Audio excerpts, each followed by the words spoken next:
One of Boba Fett's ambitions in life was to live up to his fallen father's legacy as a bounty hunter, to make a name for himself in the galaxy, one that would be as widely revered as Jango Fett's decades earlier.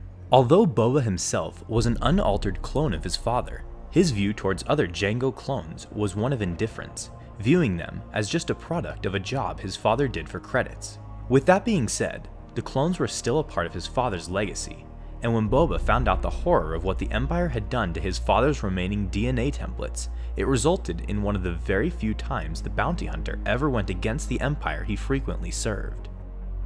It was during the Starkiller clone crisis when the rogue Force user escaped his confines on Kamino and was going rogue in the galaxy.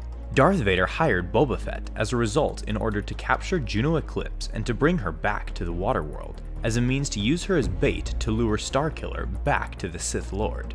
Following his successful capture of the woman Starkiller loved, Boba Fett brought her back to Kamino and handed her over to Vader. Despite wishing to leave the planet immediately afterwards, Boba was forced to stay as Darth Vader wanted the bounty hunter to remain at his side when Starkiller arrived and help him capture him. Having seen Starkiller's destructive work firsthand during his hunt for Eclipse, from the countless stormtroopers butchered to the massive beast defeated at the Cato Nemoidia arena by the rogue Force user, Boba Fett showed a rare glimpse of fear to actually having to confront Starkiller face to face. But such a confrontation never came to fruition, as the Starkiller clone arrived with an entire rebel fleet. Overwhelmed by the initial rebel assault on Kamino, Boba Fett was barely able to survive long enough to retreat towards one of the cloning laboratories on the water world. As the bounty hunter entered the cloning laboratory, he soon saw himself facing a deformed being holding a red lightsaber. It was one of the failed Starkiller clones who instantly attacked the intruder, disarming Boba as it sliced at his blaster rifle. Using his flamethrower, Fett was able to push back the clone long enough to give himself a safe distance from its blade, eventually ending the deformed clone's life by launching his jetpack missile towards its head.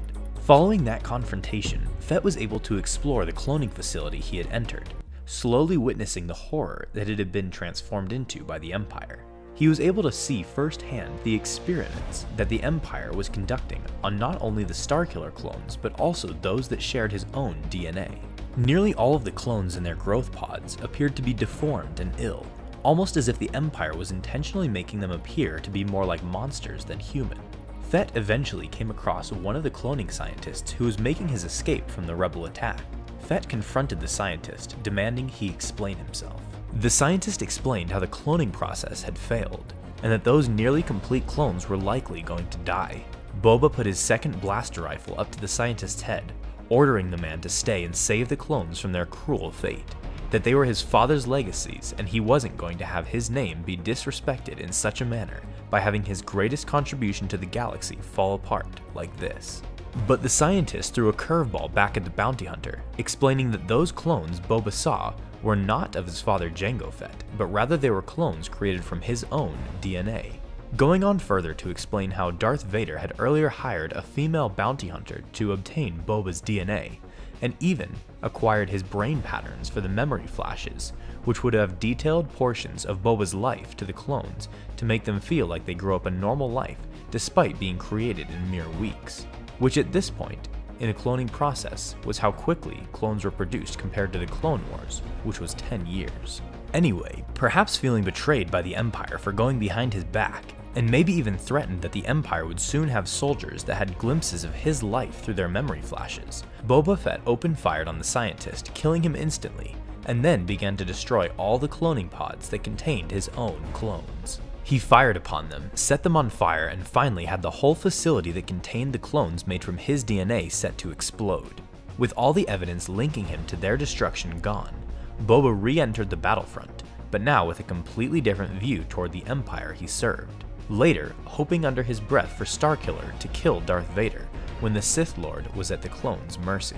But that of course never happened, with the Rebel Alliance ultimately capturing Vader instead following their victory on Kamino.